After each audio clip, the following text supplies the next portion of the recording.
Can one girl in a small town, an architect in a major city, and a suburban high school coach shape the future of the United States? Yes, they can. Because every 10 years, the census gives us that power.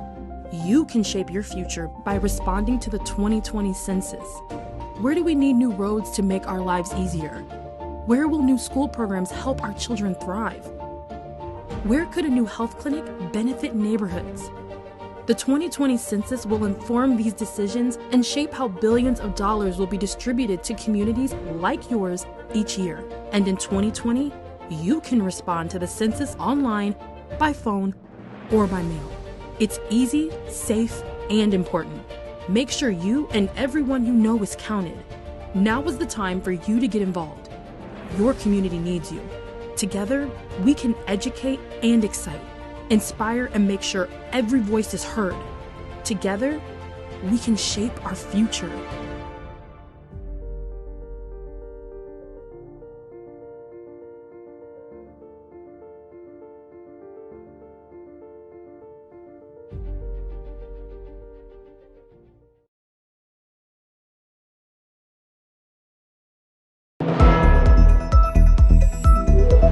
Glad you could be with us. I'm Phyllis Jackson. Welcome to Stay at Home Connect. George Floyd's murder at the hands of police has led to massive protests in this country and around the world. Those protests are raising concerns about new cases of the virus. Doctors say crowds are a breeding ground for COVID-19 and want protesters and first responders to be careful and get tested. Doctors from Emory University are asking protesters to remember hand sanitizers and face coverings while marching. We talked to Dr. Jay Varkey from Emory's School of Medicine, who says the advice doesn't end there. I'm actually advising that people wear face shields or something to protect your eyes. This could be protective eyewear, these could be goggles. And again, the goal here is to make sure that people don't inadvertently touch their face, especially the eyes, and introduce virus that can make themselves or others ill. Eli Lilly begins the first human trials of an antibody treatment for coronavirus. Scientists want to make sure the therapy is safe and well tolerated. That's part of phase 1.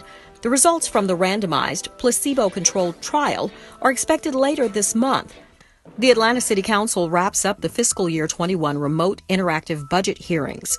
The council received hundreds of submissions from the public in the form of video, emails, voicemails, and questions via social media. Atlanta City Council member and Finance Executive Committee Chair Jennifer Ide said, with social distancing and our telework protocol in place, we've had to re-engineer how we do business, and our budget hearing is no different.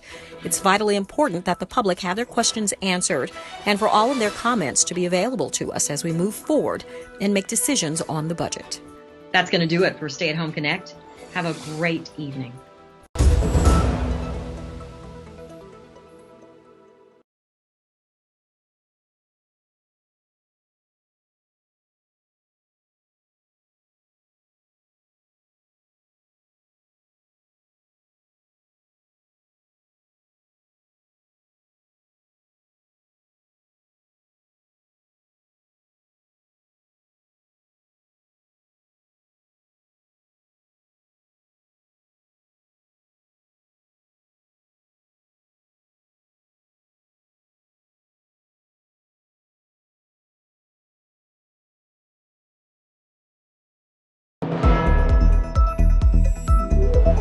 I'm Phyllis Jackson. Welcome to this special edition of Stay at Home Connect. This message is bigger than the elected officials.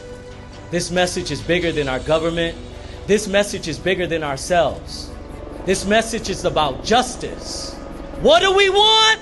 Justice. When do we want it? Now. So if anybody needs a mask or sanitizer, we want to stay as safe as possible. What do we want? Justice. When do we want it?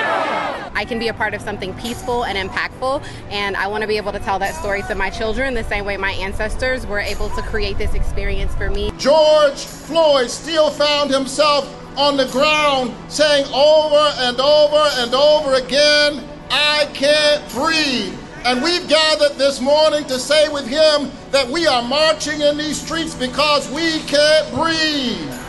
Mayor Keisha Lance Bottom announced yesterday in a challenge from our former President Barack Obama that she would form a task force to look at all excessive use policies and incidents because we want to be the best in Atlanta. We want to do what's right for our citizens. We all came out here to march, to be able to have a peaceful march so that we can talk about how bad it is to have police murder, brutality, but also the injustices and inequalities that are in this world, that are also in this city at times. The culture has to change. It has to change. Until it changes, nothing's going to get better. I'm calling on all citizens of Atlanta, the state, this country, and the world. We've got to deal with the issue of race, and we need to review all of our policies. Status quo is no longer in order. And so for us, we've got a lot of work to do. Don't stop until they pay the debt on the check that my father presented in 1963 on the steps of the Lincoln Memorial. Don't stop until there is justice and equity for black and brown people, not just in these United States, but all across the world that we live in.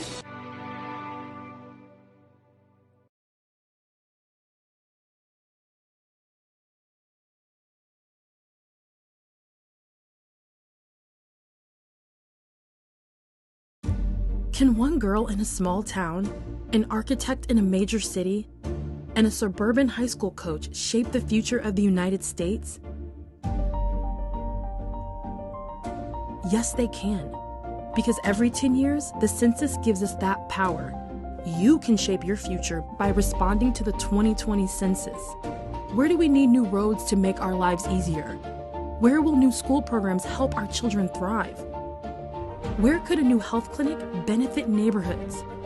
The 2020 census will inform these decisions and shape how billions of dollars will be distributed to communities like yours each year. And in 2020, you can respond to the census online, by phone, or by mail. It's easy, safe, and important. Make sure you and everyone you know is counted.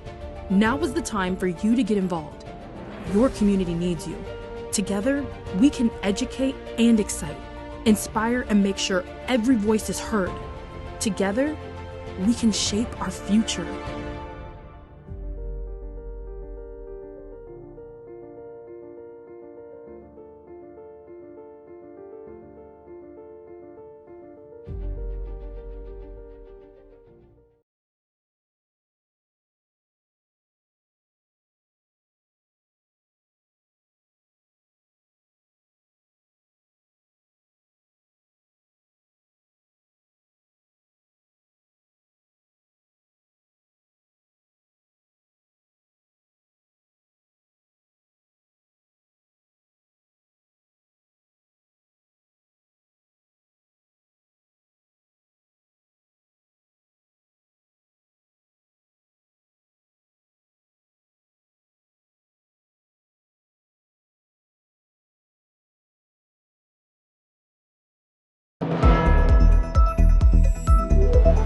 I'm Phyllis Jackson. Welcome to this special edition of Stay at Home Connect. This message is bigger than the elected officials. This message is bigger than our government. This message is bigger than ourselves. This message is about justice. What do we want? Justice. When do we want it? Now. So if anybody needs a mask or sanitizer, we want to stay as safe as possible. What do we want? When do we want it? I can be a part of something peaceful and impactful, and I want to be able to tell that story to my children the same way my ancestors were able to create this experience for me. George Floyd still found himself on the ground saying over and over and over again, "I can't breathe." And we've gathered this morning to say with him that we are marching in these streets because we can't breathe. Mayor Keisha Lance Bottom announced yesterday in a challenge from our former President Barack Obama that she would form a task force to look at all excessive use policies and incidents because we want to be the best in Atlanta. We want to do what's right for our citizens. We all came out here to march, to be able to have a peaceful march so that we can talk about how bad it is to have police murder, brutality, but also the injustices and inequalities that are in this world, that are also in this city at times. The culture has to change. It has to change. Until it changes, nothing's going to get better. I'm calling on all citizens of Atlanta, the state, this country, and the world. We've got to deal with the issue of race, and we need to review all of our policies. Status quo is no longer in order. And so for us, we've got a lot of work to do. Don't stop until they pay the debt on the check that my father presented in 1963 on the steps of the Lincoln Memorial. Don't stop until there is justice and equity for black and brown people, not just in these United States, but all across the world that we live in.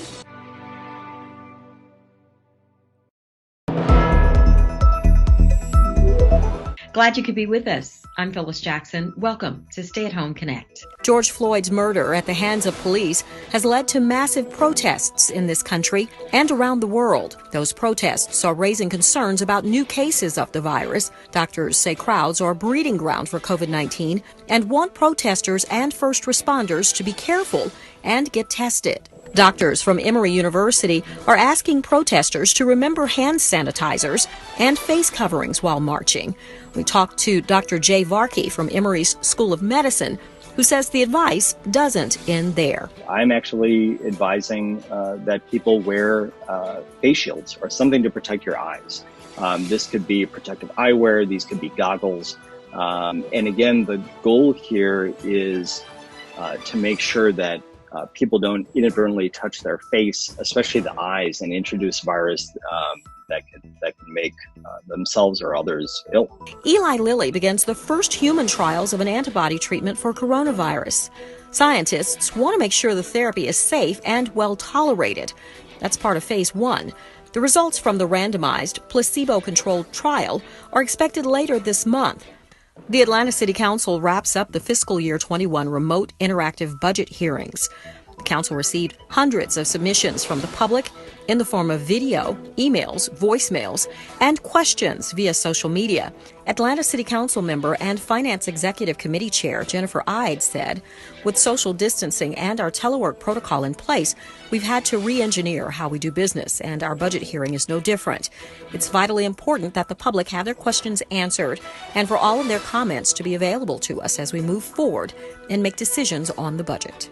That's going to do it for Stay at Home Connect. Have a great evening.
Can one girl in a small town, an architect in a major city, and a suburban high school coach shape the future of the United States?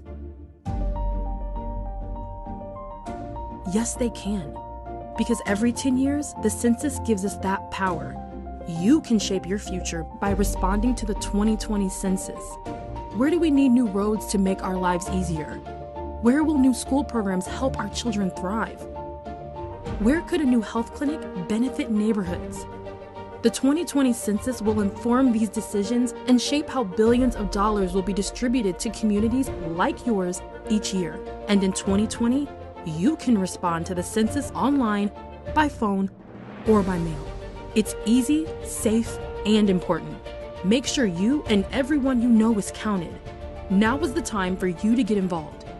Your community needs you. Together, we can educate and excite, inspire and make sure every voice is heard. Together, we can shape our future.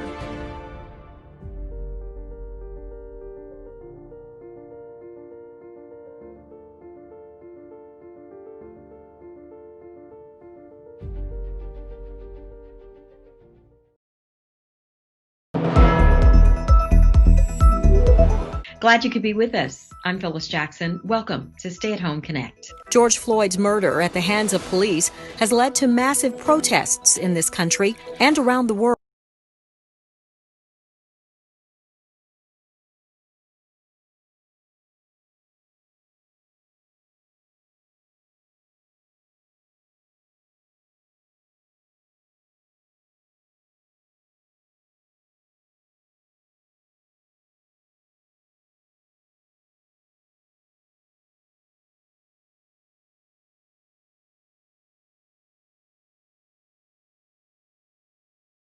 Because I'm the chair of the Transportation Committee, and on the line we have, we have Councilmember Antonio Brown, Councilmember Matt Westmoreland, Councilmember Jennifer Ives. Let me see, am I missing some other members that are on the committee? Because I know we're also joined, I see, great. Councilmember, all right, Councilmember Peroki, Councilmember Overstreet, and we also have Councilmember Hendricks is on the line for a paper related to District 9. Did I miss any council members? Oh, and Councilmember Schiff is also on the line. Okay. We have a forum, and so we will proceed. I understand that now we have to have a motion and a second for our adoption of the agenda and the minutes. So, is there a motion to adopt the agenda and approve the minutes? So moved. Aye. Is there a second? Second, Westmoreland. All right. So we have a motion by I and a second by Westmoreland. Let's do a vote. All in favor say aye. Aye. Aye. One moment. Aye. Aye. One moment, Mr. Chair. We are going to do this as an electronic vote. The vote is prepared right now. Oh, it is electronically available. All right.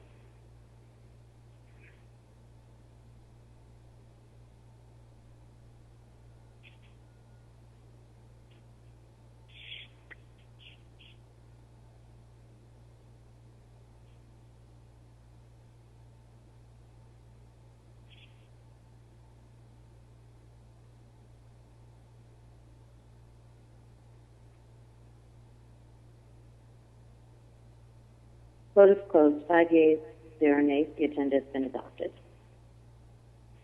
Okay. All right. Next, we have public comment, if I'm not mistaken. Mr. Chair, we'll have to do a separate vote to approve the minutes. So if we could have a mover and seconder, and then we will prepare the vote. Oh, okay. All right. I thought we were doing that at the same time. Okay. So let's go with, is there a motion? I'll make the motion to approve the minutes. Is there a second? Second, aye. Brown. All right. We have a second by aye. Let's prepare the electronic vote. Vote is open.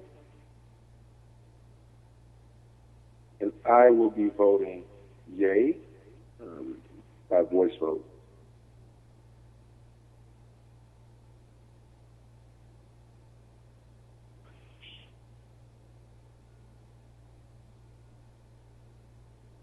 Vote is closed.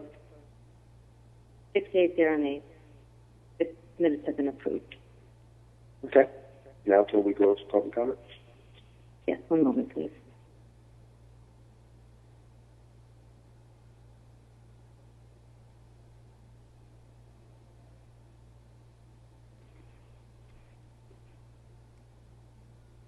Hello,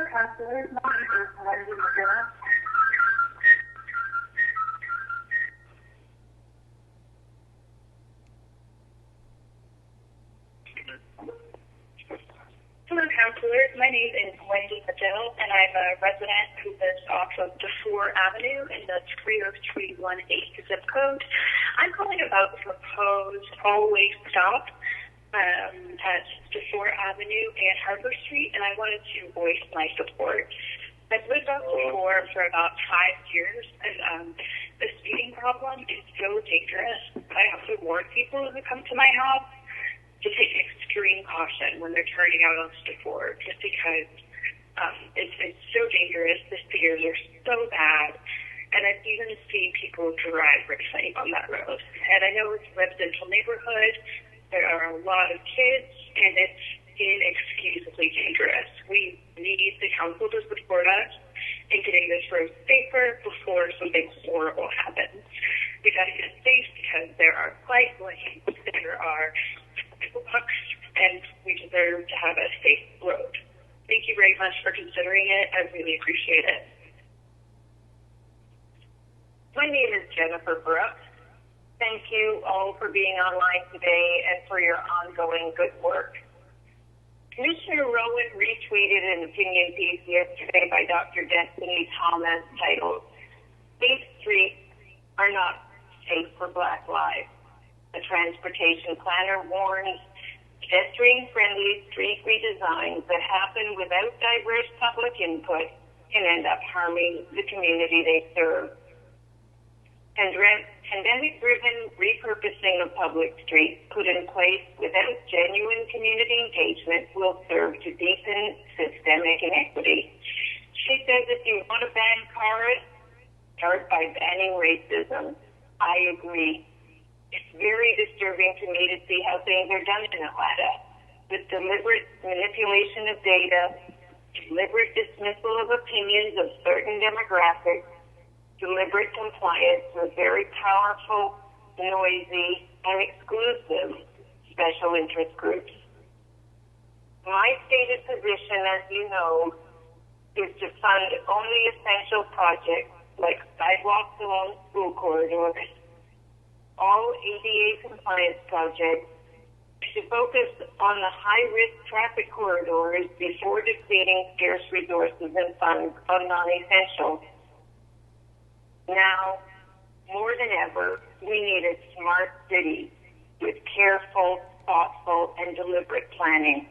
Planning that is specific to our fine city, and planning, above all, that is equitable. Hi, my name is Jennifer Kramer. I'm a resident of Edinburgh Hills. I had a question about the proposed ordinance of the stop sign on Harper and DeFore. And while I'm very glad that this intersection is being addressed, I still have concerns that a stop sign is not, unfortunately, not the answer. It's coming off of a double curve. I literally live 3 houses from the intersection and use it daily. But the cars fly down before, and I'm concerned that if cars that are stopped at a stop sign are too many, that you would not be able to see coming around the double curve. And my question is, will a light be better served there? And instead of a stop sign, which is also close to any kind of signage on the side of the floor. So I appreciate the committee's effort to try to get this corner fixed. It is actually very dangerous and a hard turn to make. That's just my question, but I would be happy to have a step on so that those issues have been looked at. Thank you so much. Bye. Good morning, Transportation Committee. Members, my name is Ron Shakir. I appreciate the opportunity to be able to leave a comment. Thank God for this great opportunity, and may God bless America and this council that we may be guided to a more better light. And I'm very concerned about and grateful that we're seeing some opportunities to have breakthroughs. But when I see a transportation czar, it looks like a layer of visiting from the city, from the citizens, and from a council who have trended itself to be less engaging from the needs that we have seen from great leaders in the past and in the present, but like Maynard Jackson, who created the path that will cause engagement, and one think it would be too much of a disruption to take time to figure things out instead of joining a political pact or personal gains. In the transportation piece of having a border or create certain areas throughout the city that is anti or automobile free. Impact on that.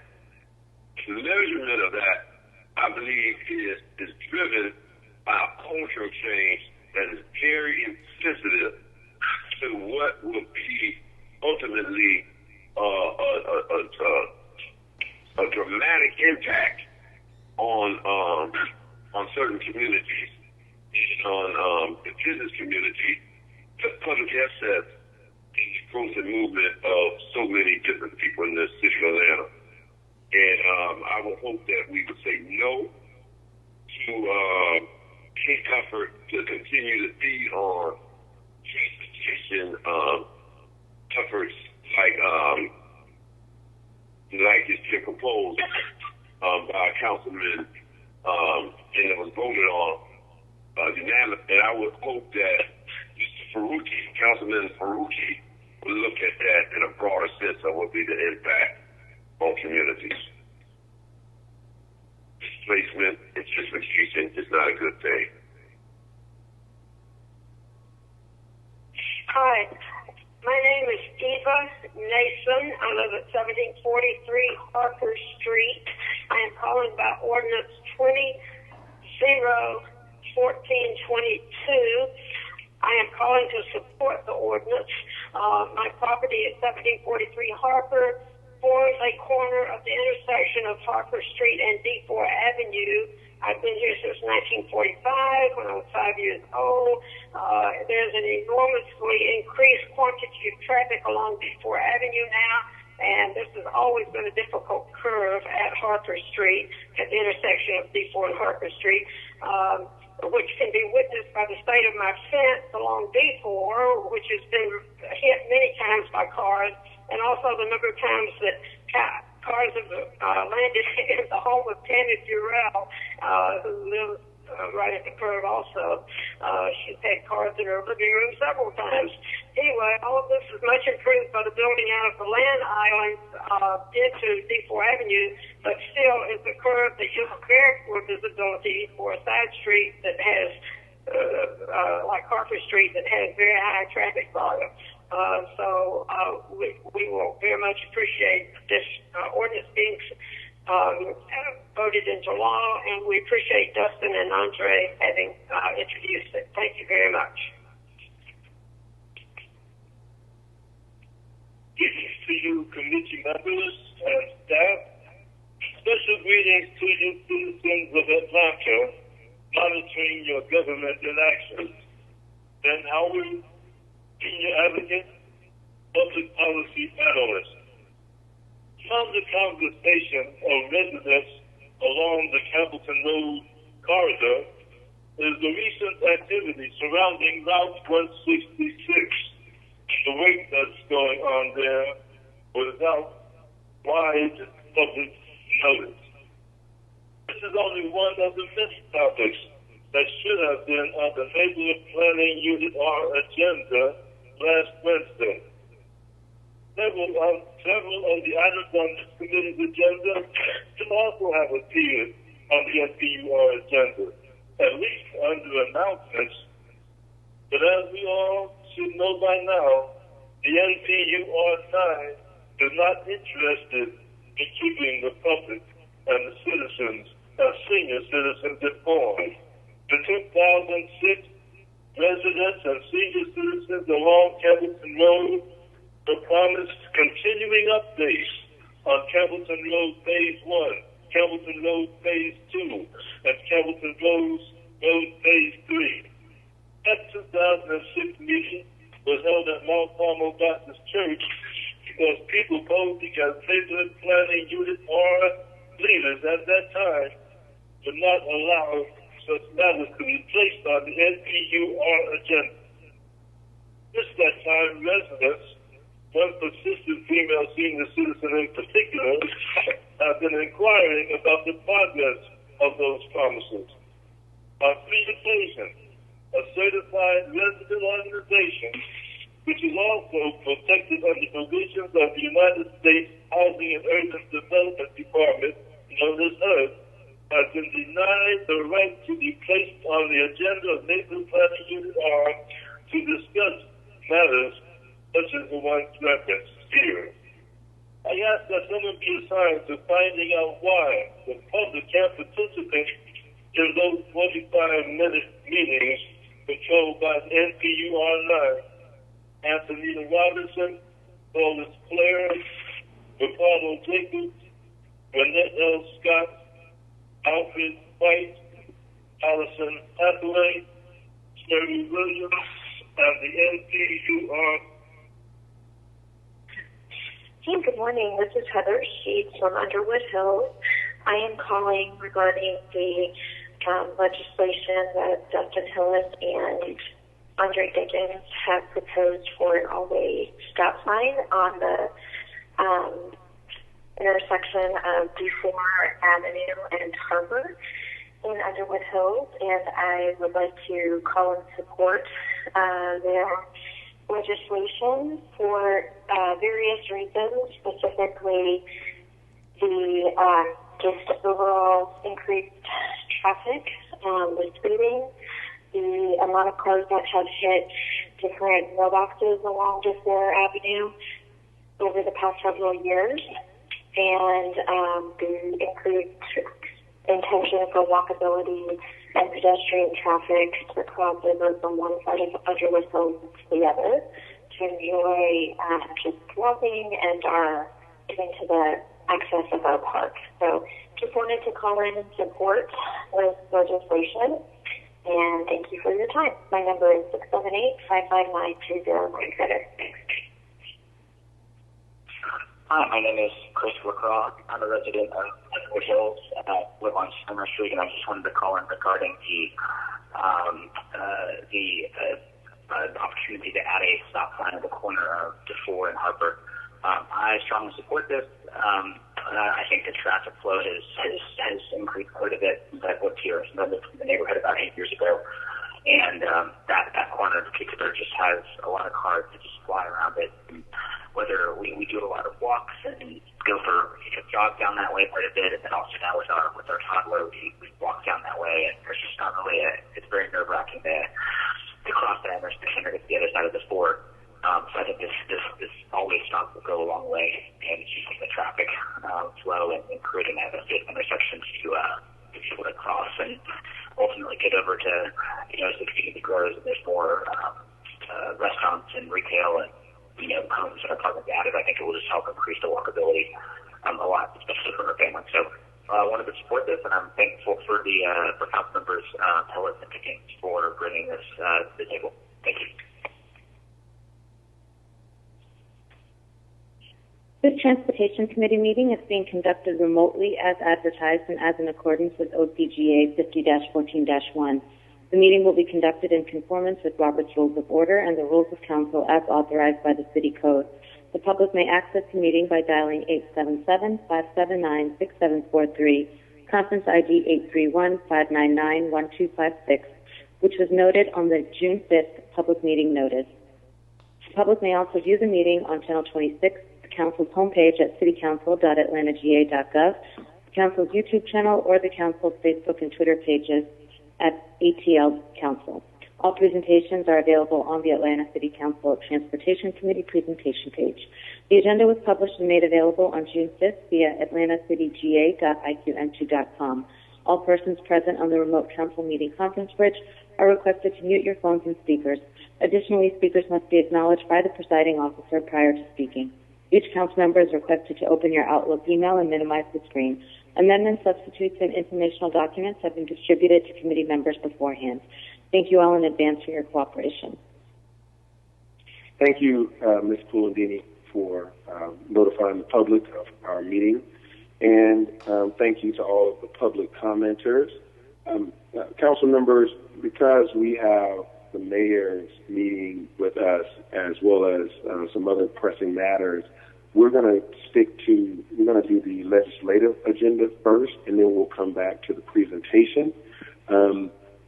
So we're going to do the consent agenda, and then we're going to go to Dustin Hillis' paper, since he's visiting us right now on this call, and then we'll go through the rest of the agenda. So, Ms. Pulandini, let's go to the consent agenda, item G. Item number 1, 20-0-1435, an ordinance by Transportation Committee authorizing the mayor, her designee on behalf of the City of Atlanta, to enter into an agreement with the State Road and Tollway Authority to allow customers to use a Peach Pass to pay for parking at designated parking facilities at Hartsfield-Jackson Atlanta International Airport, to authorize a term of up to 2 years to authorize the payment of settlement fees from parking revenue and for other purposes. And item number 2, 20-0-1436, an ordinance by Transportation Committee to authorize the Chief Financial Officer to pay all outstanding invoices to Gallagher Asphalt Corporation for Cooperative Purchasing Agreement FC9893, utilizing Norton Shore's Muskegon contract number BP-17-03 for a hot-in-place recycled asphalt program on behalf of the Department of Public Works in accordance with Section 2-1153 of Article 10, Procurement and Real Estate Code, in an amount not to exceed $32,265.10. All invoices to be charged to and paid from the various fund, department, organization, and account numbers and for other purposes. Okay, are we just doing voice votes on this, or do we need to do electronic votes now? No votes are required for the first read. They were Okay. just they be read in. Okay, all right. I was just wondering if it had changed as well. Okay, so we will accept those first reads if there's no objections. I will, if Mr. Rohr is on the phone, we can talk about this offline later about hot-in-place asphalt. I thought we had some different opinions on that, but we'll come back to that later. Let's jump down to the 20-0-1422. 20-0-1422, item 12, if I'm not mistaken. Yes, I'll read it in for the record. An ordinance by Council Members Dustin Hillis and Andre Dickens authorizing the mayor, her designee, to make the intersection of DeFore Avenue Northwest and Harper Street Northwest in the Underwood Hills neighborhood an always stop-controlled intersection, to authorize the Atlanta Department of Transportation to install stop signs at the intersection and for other purposes. Okay, do we have Councilmember Hillis on the phone? He and I worked on this. He's District 9 and has leadership on this. I'd like for him to share with the listeners. Yes, sir, Chairman Dickens. First, thank you for accommodating me and bringing this legislation up to the top. As you know, Chairman Dickens, DeFore Avenue has been an issue for quite a while. I know you've lived off of DeFore for a number of years. And we've heard from many residents and leadership of Underwood Hills about those issues. So the number one reason that we've decided to move forward with this legislation is DeFore Avenue at Harper Street is in about a 70 to 80 degree curve. has severe sight distance limitations. One for people pulling out of Harper Street onto the 4 in either direction, and even if you are on the 4 eastbound trying to make a turn onto Harper Street. You also have sight distance limitations due to the curve and vegetation, and there's also a slight grade. And currently also the one stop sign on Harper Street is actually set back about 75 feet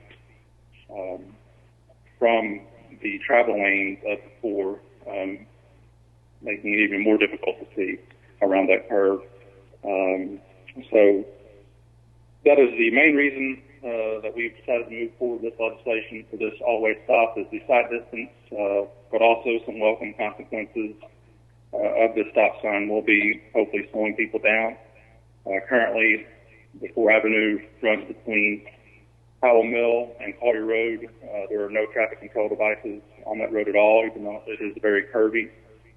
And you did hear the problems with speed, people not staying in their lanes. That is something that me and Councilmember Dickens and Commissioner Owen experienced firsthand when we went out on April 10th to look at this issue and the speeding issue. And this is just one of the many solutions that we're hopeful to get instituted on before. But this is a great first step. And then also another welcome welcome consequence of this always stop will be an additional traffic controlled crosswalk opportunity. Currently, before is about 1.1 miles long, and other than there are 2 ends, other than the 4's 2 ends, it only has one crosswalk, which is a mid-block closer to its western end. So this will give an opportunity to add another crosswalk. So with all that, turn it over to Chairman Dickens if there are any questions that myself or Chairman Dickens can answer, but I would just ask for all the members' support on this legislation. Thank you. Good. Thank you, Mr. Hillis, and thank you, Josh Moore, for accommodating Mr. Hillis and I on our trip April 10th to walk the street and to demonstrate the danger and the risk, and to highlight a lot of the mailboxes and fences and driveways that have been impacted by people running off the road due to speeding or inability to manage these curves. So I hope this will provide safety on that street. So I will make the motion to approve. Is there a second? Second Perotti. Okay, I heard Westmoreland first. So motion by Dickens and second by Westmoreland. Let's prepare a vote. The vote is open.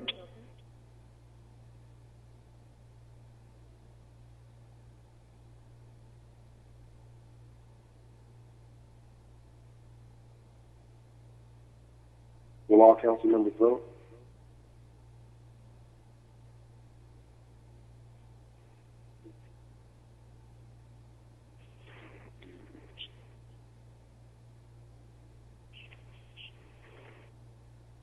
Will everyone please vote? I don't know if Mr. Brown has stepped away. He had a call he told me he was going to need to take at some point. But let's assume he's away, and let's carry the vote as stand. Thank you, Mr. Dickens. Vote is closed. 5 yeas, 0 nays. This item is favorable. All right. Thank you, Mr. Hillis. All right, let's go back to the top, Ms. Fundi. Item number 3, 20-01376, an ordinance by Transportation Committee to reallocate funding previously allocated to the Metropolitan Atlanta Rapid Transit Authority for the installation of creative wayfinding along Hilliard Street Southeast to the Atlanta Downtown Improvement District to implement creative wayfinding along Hilliard Street Southeast in an amount not to exceed $75,000.00, authorizing the mayor to execute an agreement with ADID and for other purposes. Okay. Is someone on the phone to speak to this ordinance?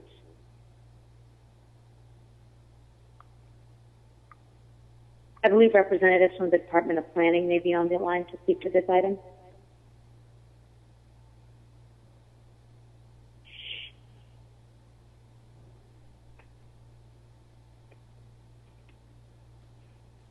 Do we have anyone?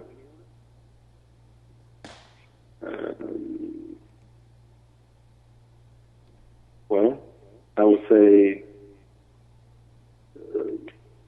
Mr. Shiroki, this is not your. No, this would be Miss. No, this is just south of my district. This is just south. This would be Miss. Carlos. Good morning. This is Kevin Bacon. Go ahead, Kevin. Good morning. This is Kevin Bacon from the Department of City Planning. Sorry with technical difficulties unmuting the lines. I'm here to speak on this. Okay. Good morning, Council. This is legislation where we had originally allocated $75,000 to go to MARTA to do creative signage and wayfinding in Sweet Auburn District, specifically along Hilliard Street to the King Memorial MARTA station. MARTA was not able to complete the work. However, we have identified CAP is able to take on the scope, and this is legislation to reallocate the funding from MARTA to CAP for that purpose. Okay. Are there any questions from council members? Looking at my screen. Seeing none, I'll make a motion to approve. Second, Faroki. Okay. We have a motion by Dickens, a second by Faroki. Let's vote on this matter. Vote is open. And I think we've been joined back by Mr. Brown. Yes, we have. Vote is closed. 58-0 nays. This item is favorable. Ms. Tolentini, Mr. Brown said was having a computer problem. He just texted me. If he wants to be recorded in the affirmative on the previous matter, do we need to do a motion to reconsider because we've moved on? One moment, please. Let me just double check. He said he was hitting his yes button, but it wasn't receiving.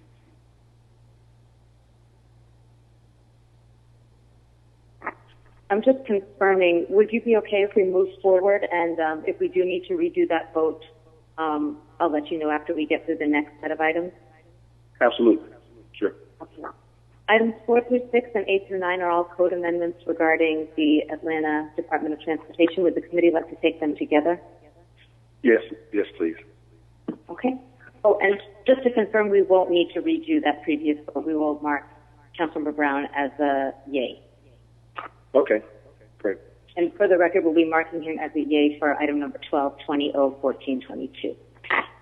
That is correct. All right, item number 4, 20-01377, an ordinance by Transportation Committee to amend Chapter 150, Article 2, Administration and Enforcement, Article 3, General Rules of Vehicle Operation, Article 4, Stopping, Standing, and Parking, Article 8, Miscellaneous Rules, Article 10, Loading and Unloading of Intercity Buses, and Article 10, Shareable Dockless Mobility Devices of the City of Atlanta Code of Ordinances to align roles and responsibilities transferring from the Department of Public Works, Office of Transportation, and Office of Capital Projects to the Atlanta Department of Transportation to update certain provisions and for other purposes. Item number 5, 20-01378, an ordinance by Transportation Committee to amend Chapter 2, Administration, Articles 5 and 10 of the City of Atlanta Code of Ordinances to align roles and responsibilities transferring from the Department of Public Works, Office of Transportation, and Office of Capital Projects to the Atlanta Department of Transportation to repeal Sections 2-262 and 2-263, to add a new Section 2-283 and 2-284 to update for other purposes. Item number 6. Can everyone please mute their phones? Everyone, please mute your phones in the background. Thanks. Ms. Lundin, continue. Item number 6, 20-01379, an ordinance by Transportation Committee to amend Chapter 138, Articles 1, 2, 3, 4, and 5 of the City of Atlanta Code of Ordinances to align roles and responsibilities transferring from the Department of Public Works, Office of Transportation, and Office of Capital Projects to the Atlanta Department of Transportation to update certain provisions and for other purposes. Item number 8, 20-01381, an ordinance by Transportation Committee to amend Part 3, Land Development Code, Part 15, Land Subdivision Ordinance, Part 16, Zoning, and Part 19, Fees, Permits, Licenses, and Charges of the City of Atlanta Code of Ordinances to align roles and responsibilities transferring from the Department of Public Works, Office of Transportation, and Office of Capital Projects to the Atlanta Department of Transportation to update certain provisions and for other purposes. And item number 9, 20-1382, an ordinance by Transportation Committee to amend various chapters and miscellaneous sections of the City of Atlanta Code of Ordinances to align roles and responsibilities, transferring from the Department of Public Works, Office of Transportation, and Office of Capital Projects to the Atlanta Department of Transportation to update certain provisions and for other purposes. Okay, thank you for that. This is all related to codifying these moves into our new Department of Transportation. If anybody from the administration wants to, quickly express any additional comments related to that, I'm pretty sure the committee members understand the rationale for establishing the code. But Mr. Rowan or anyone? Yes, sir, Mr. Chairman. This is Josh Rowan, the Commissioner of DOT, and a real hats off to the Law Department. There were over 200 instances in City Code where references to the Department of Public Works have to be amended to reflect the new Atlanta Department of Transportation, and that's what all of this legislation does. Great. Thank you for that. Thank you to the Law Department for researching and making sure we get this implemented. So, council members, I'll make a motion that we approve. Is there a second? Second, Brown. Okay. We're moved and properly second. Let's prepare to vote. The vote is open. Vote is closed. 68 nays. These items are favorable. Going back to item number 7, 20-1380, an ordinance by Transportation Committee authorizing the Chief Financial Officer or his designee to amend the FY 2020 General Government Capital Outlay Fund budget on behalf of the Atlanta Department of Transportation by transferring between projects the sum of $4,658,516.00 in transportation impact fees for use under FC 8552, traffic signal maintenance for the purpose of modernizing traffic signals, communication corridors, complete streets, and intersection improvement projects to increase roadway system capacity and for other purposes. Okay. Let's hear from Mrs. Josh Rowan. Yes, sir. Again, Josh Rowan, Commissioner of Department of Transportation. Many of these projects are within the Renew program and related to our traffic signal improvements, and we had applied for use for impact fees to supplement our project budget. So included in there, Campbellton Road Fiber Corridor, Howell Mill at Moore's Mill, Howell Mill Communication, Midtown traffic signals, Monroe Drive intersection improvements, 10th and Armour, and many more. So we have budgeted and planned to use impact fees to complete these project budgets. Okay. There are some questions related to how closely are we able to tie impact fees to the project locality. Trying to make sure that there's a nexus between the two.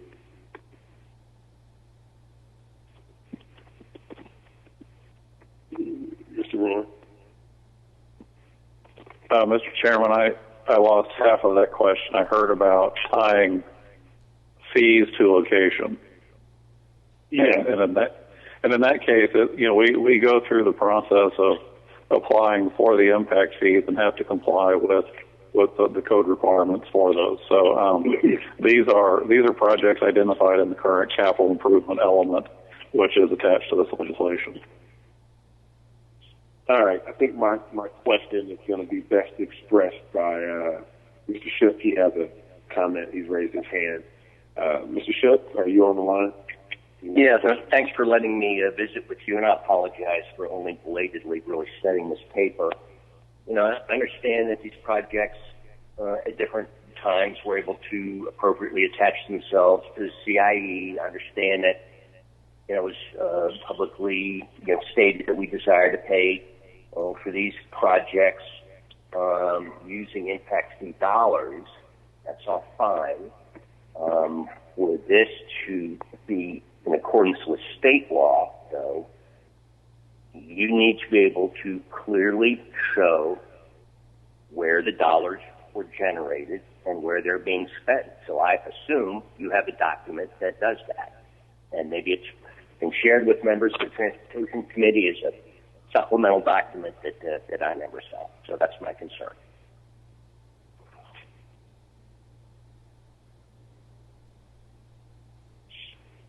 Yes, sir.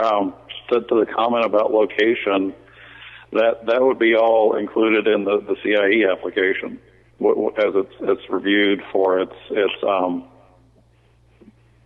applications as well as whether it qualifies or not. So that would be an issue we would have to engage with law as those decisions were made to approve these impact fees for these projects. Okay, and here's my historical, concern. The city, frankly, throughout the ages was never able to appropriately kind of document and track these fees, where they came from, where they were applied, which is why we were sued.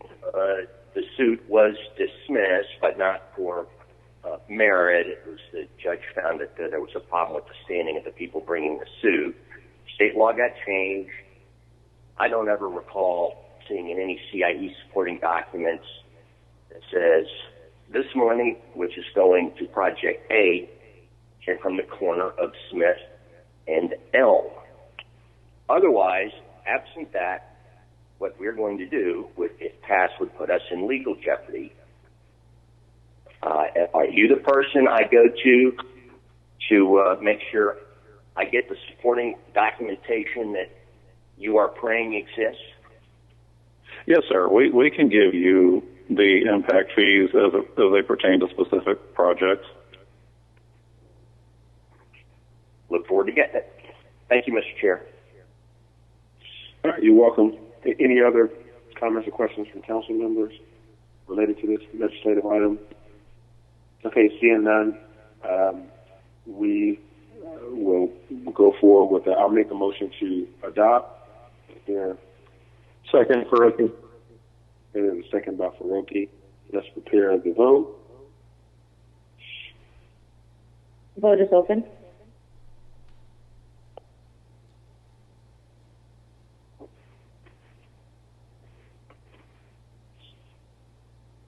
Vote is closed. 68 nays. This item is favorable. Okay. Moving on to item number 10, 20-01383, an ordinance by Transportation Committee amending the FY 2020 Intergovernmental Grant Fund budget by adding to anticipations and appropriations, authorizing the City of Atlanta to accept additional federal funds from the Georgia Department of Transportation on behalf of the Department of Public Works in an amount not to exceed $1,333,981.00 for the SR 260 Glenwood Avenue US 23, SR 42 Moreland Avenue intersection improvement project, authorizing the mayor or her designee to execute any future agreements with the Georgia Department of Transportation associated with the project and for other purposes. Okay. Anyone here to speak to this? Are you going to speak to it, Mr. Warren? Yes, sir. This is one of the projects that's housed within the capital project team that formerly Department of Public Works moving over to DOT. This legislation enables us to accept and apply funding through DOT to the project.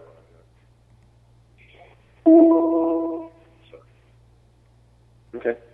I make a motion to approve. Let's get a second. Overstreet, second. Okay. Let's prepare a vote. Vote is open.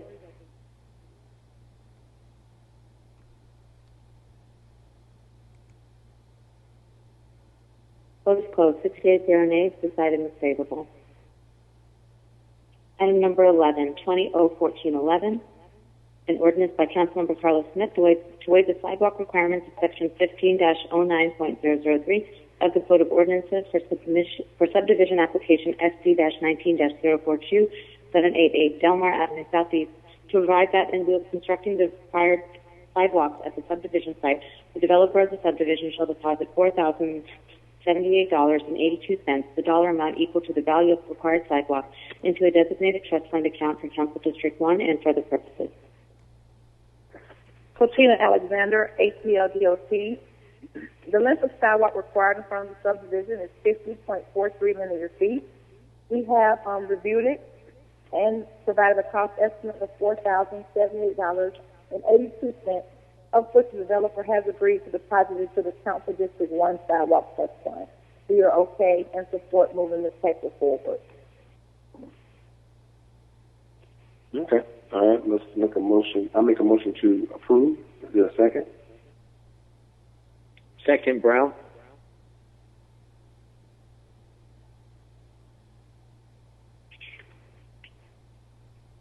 Vote is open.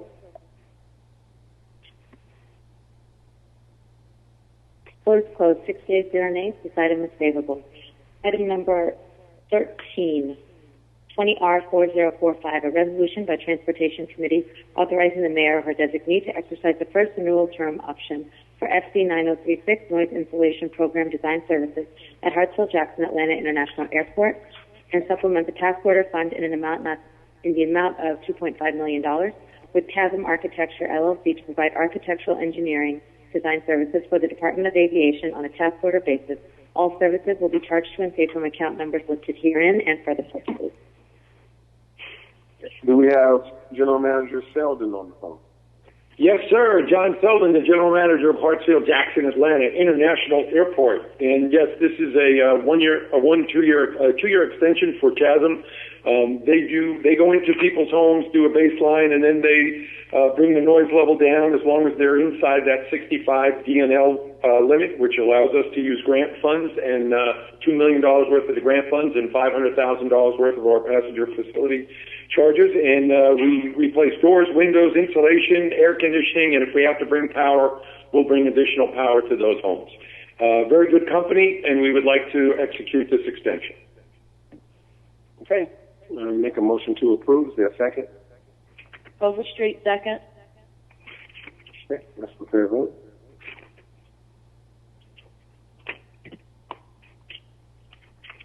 Vote is open. Vote is closed. 6 yeas, 0 nays. This item is favorable.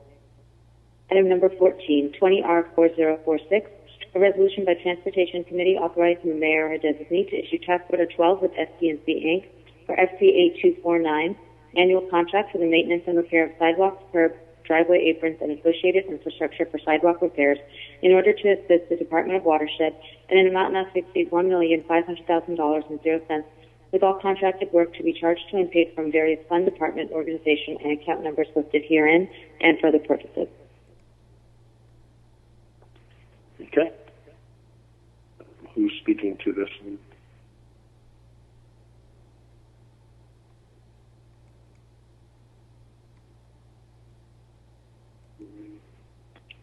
Are you Mr. Rowan or? No, sir. I believe that's a Department of Watershed Management item. Yeah, I saw the water part. I didn't know. Okay.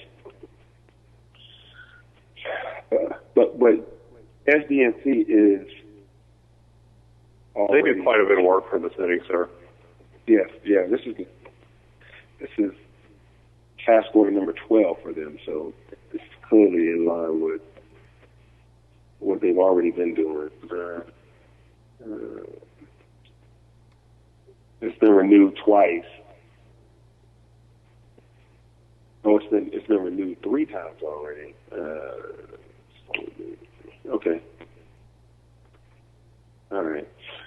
I mean, I'm comfortable with it, but I definitely would have liked it. I have my hand raised. I couldn't see. I'm sorry. Yes, Ms. Overstreet. Please. I've not received anything on this paper, and we do need to hear from someone in Watershed. Motion to hold. Okay. Unless someone would like to speak on it with more detail. Second. That motion. What's wrong? Councilmember Dickens put Tina Alexander is on the line, and she said she could speak to this. 1 minute while we unmute her. Oh, that would be wonderful. Thank you. Okay. Good morning, Cotina Alexander, ACDOT.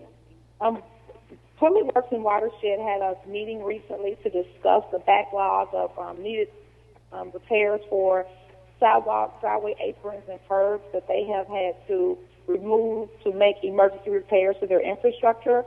Last year, we also allowed them to use our annual sidewalk contract, the same contract at SDNC, to help them catch up their backlog. When the money was expended, the contract was not renewed to continue to make those repairs, and now another huge backlog exists on the watershed side, and so they've actually used it again to help catch up that backlog of repairs. Watershed will manage the contract, and Public Works will coordinate with them for the payment of those necessary invoices for this contract. Okay. Thank you, Ms. Alexander, for explaining that. Council members have some unreadiness related to approving something that we have not discussed, but your relationship and y'all's agreement between your department and Watershed should be good enough. So, Ms. Overseer, is your hand back raised, or is it the same? Yes, I can rescind my motion to hold. Thank you, Ms. Alexander, for that information. That's what we needed. And Mr. Westmoreland, you rescind your second? I will. Okay. All right. Now, then I will make a motion to approve. Ms. Overseer, you want to? Second. Okay. Let's prepare a vote. The vote is open.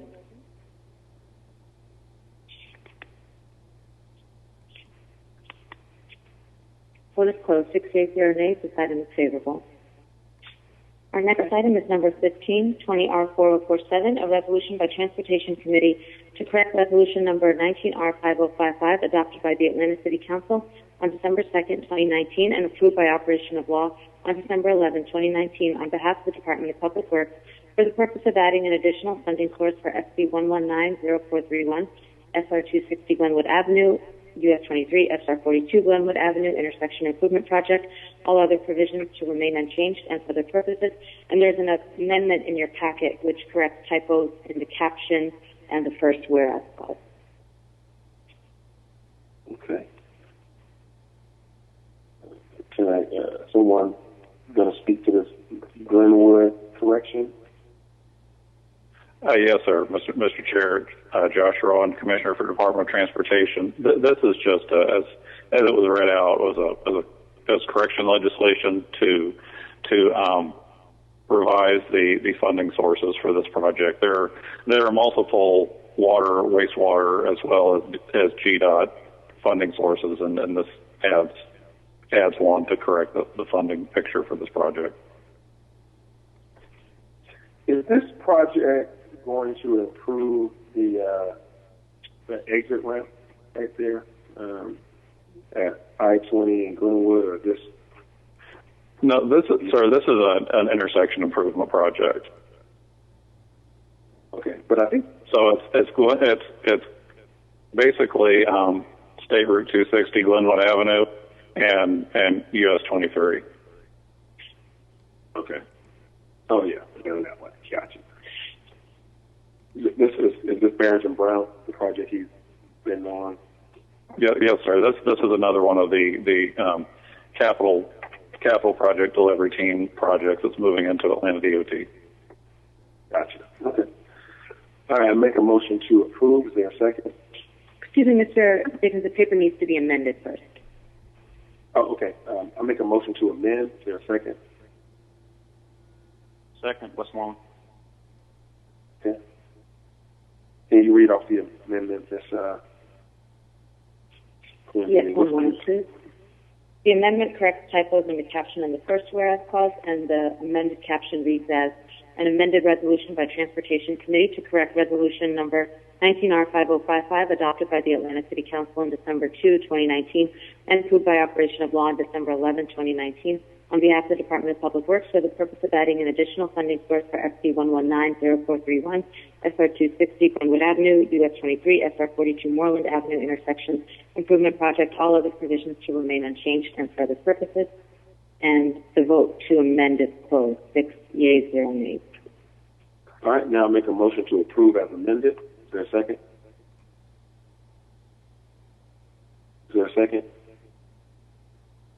Second. Second, aye. Okay. We got Westmoreland seconding. Let's vote. Vote is open.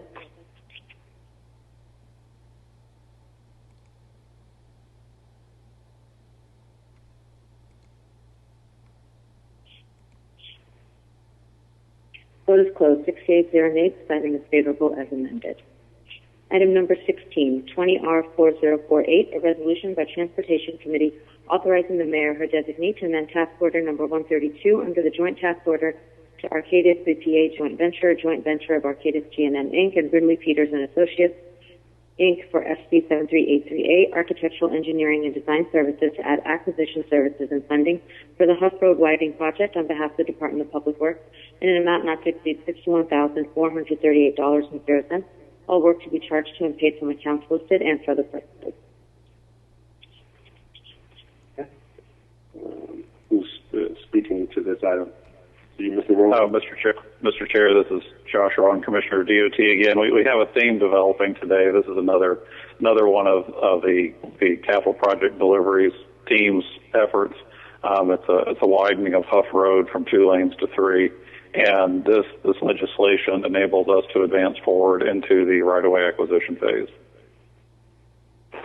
All right. Make a motion to approve. Is there a second? Second, Westmoreland. All right. Let's prepare a vote. Vote is open.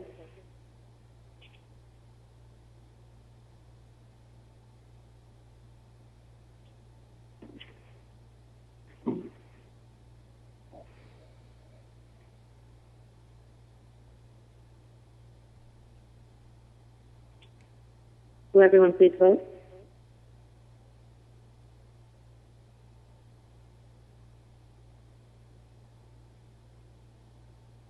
Councilmember Dickens, we're showing that Councilmember Brown hasn't voted. Is he still having technical issues? Let me text him. He may have jumped over to this call. There he is. Okay, thank you. The vote is closed. 6 yeas, 0 nays. Item is favorable. Item number 17. Our last item. Last item is this. Yes, 20R4049, a resolution by Transportation Committee to correct resolution number 17R4488 adopted by the Atlanta City Council on November 20th, 2017, and approved by operation of law on November 29th, 2017, for the purpose of amending dollar amounts associated with each FDOA listed therein, and to add a funding source for the Department of Watershed Management on behalf of the Department of Public Works and for other purposes. All right. Is this still for you, Mr. Rowan? No, sir. This is not an ATL DOT paper.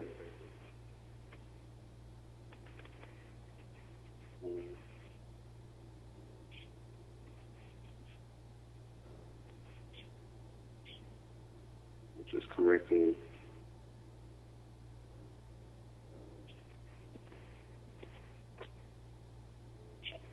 This is another one that has. It's the watershed management on behalf of the Department of Public Works. This is let me take that back, sir. I'm reading the details. This is mine. Yeah, this one. Yes, sir. I apologize. I was reading ahead. Okay, go for it. Let us know. Yeah, this is you just said it. This is additional funding. For the construction improvement on the LCI project on Martin Luther King Jr. Drive. Okay. This is still a part of that same project. Yeah, it's a small amount in the overall picture, but it's an important piece of the project. Okay. Good deal. All right. Council members, I will make a motion to approve. Is there a second? Second, Westmoreland. Okay, and I have my hand raised again. I just have a question. Okay, go for it. Mr. Overstreet. Yeah, so when you say this is a funding, a couple back, you talked about a budget that was already in place, and we had not used the entire budget, so we were getting we were approving to use the remainder of the budget. When you say additional funding, do you mean we're actually adding to the fund? No, ma'am. So the original committed amount of roughly $6.5 million remains that amount. So this is bringing us up to the committed amount. And so we're adding the Department of Watershed Management as a source to the original legislation for the project. The budget amount for the project has not changed. Okay. Okay. Thank you. All right. Thank you, Ms. Overstreet. Valid question, and I'm glad that Mr. Rowan was able to explain, because we did not want to spend any more money than budgeted. All right. So I make a motion that we approve. Is there a second? Second. Let's Overstreet, second. Okay. Let's vote. Vote is open.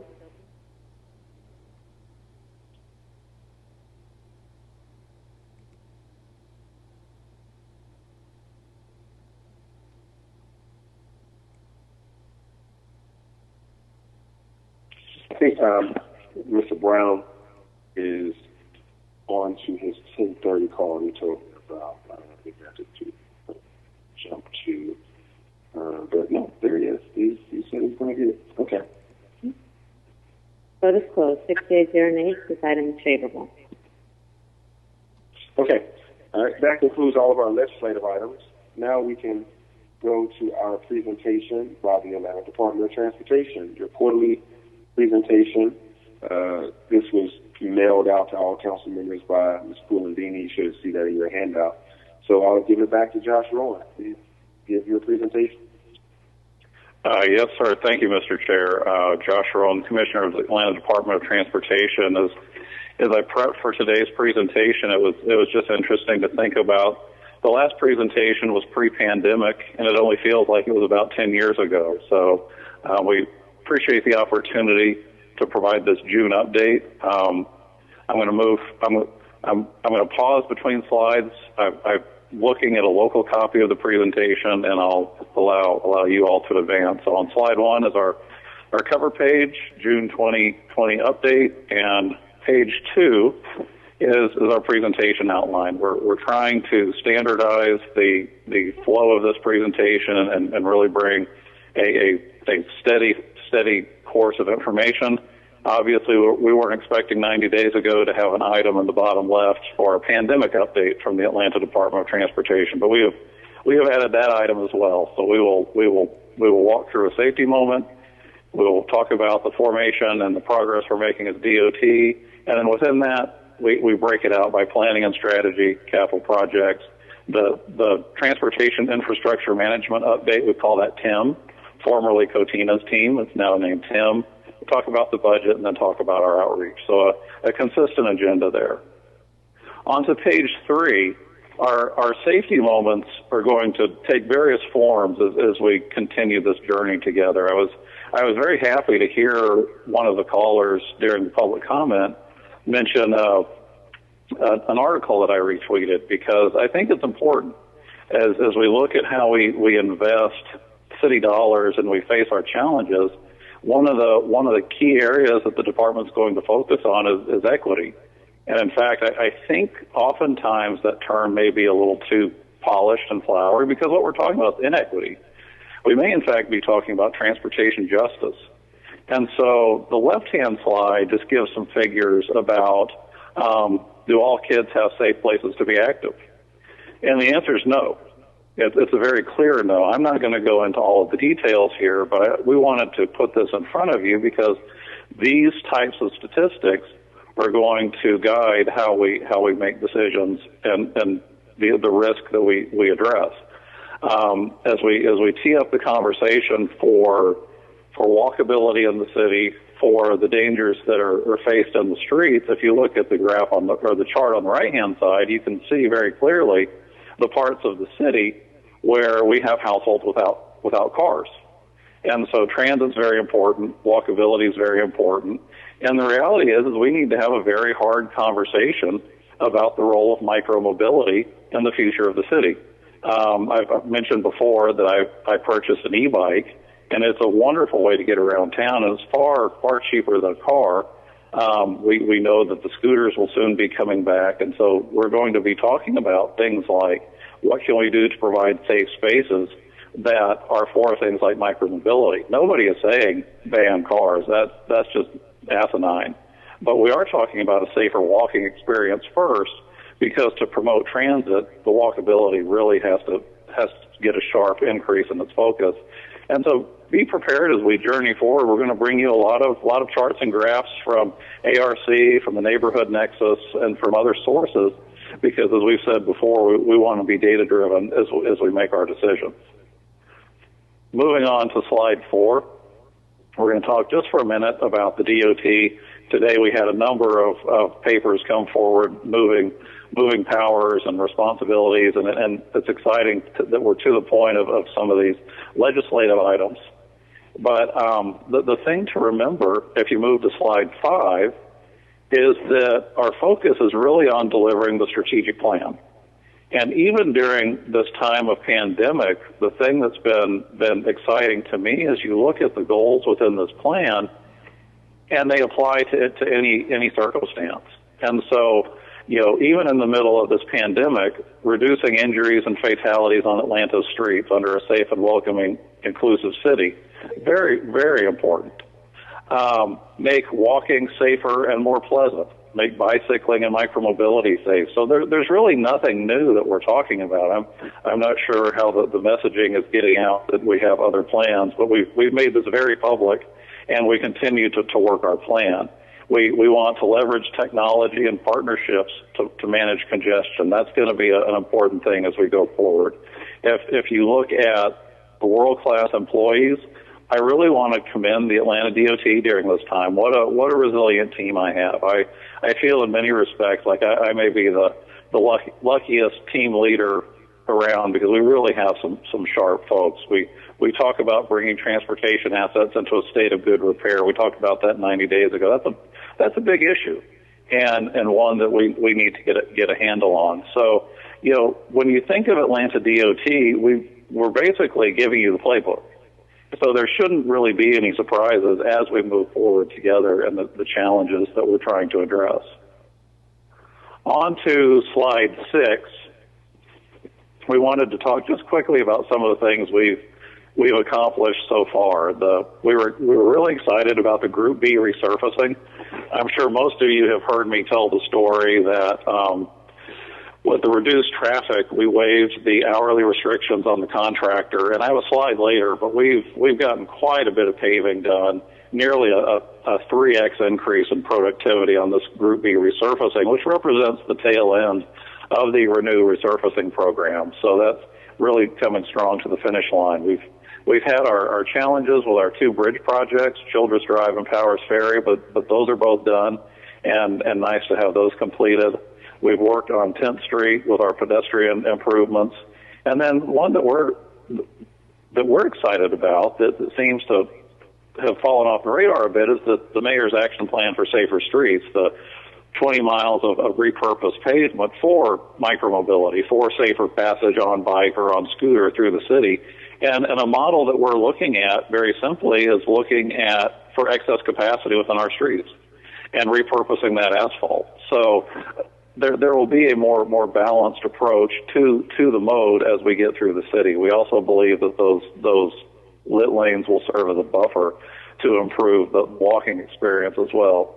I already talked about our kickoff rally. I won't sit there. But last thing is we have adopted Vision Zero, and that's our first step. 2019 was not the best year from the perspective of Vision Zero in Atlanta with 73 fatalities in our streets. That's something that I hope that we can all agree upon, that the number of zero is a very worthwhile goal. And in light of the last 2 weeks, I think we have some additional discussions and decisions to make, that how do we really focus on the engineering changes and work to be less reliant upon policing as our enforcement solution.